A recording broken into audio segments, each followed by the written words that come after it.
চাপের মুখে ম্যাচ বের করে আনার কারণে মাহমুদুল্লাহর ব্যাটিংয়ে মুগ্ধ হয়েছেন ভারতের এক সাংবাদিক। ভারতের এই ধারাভাষ্যকার বিস্ময় প্রকাশ করে বলেন, তার বিশ্বাস হচ্ছে না এমন ব্যাটিং সামর্থ্যের একজনকে বাংলাদেশ দল বাদ দেওয়ার চেষ্টা করেছিল।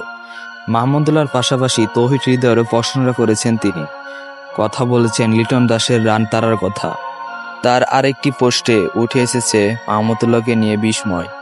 সর্বশেষ টি-20 বিশ্বকাপে ফর্মের কারণে দলে জায়গা পায়নি মাহমুদুল্লাহ। 18 বছর বয়সী এই ব্যাটসম্যান গত বছরে ওয়ানডে বিশ্বকাপেও আগেও দলে নিয়মিত ছিল না। তার আন্তর্জাতিক ক্যারিয়ার নিয়ে ছিল অনিশ্চয়তা। আজ ডার্সের শ্রীলঙ্কার বিপক্ষে মাহমুদুল্লাহর হাল ধরা ব্যাটিংয়ের পর সে ঘটনার দিক ইঙ্গিত করে তিনি বলেন, বিশ্বাসই হচ্ছে না কিছুদিন আগেই মাহমুদুল্লাহকে বাদ দেওয়ার কথা ভেবেছিল বাংলাদেশ। তিনি মূলত একজন ভারতীয় ধারাভাষ্যকার। তার মুখ থেকে এরকম প্রশংসা আমাদের জন্য অনেক গর্বের বিষয়।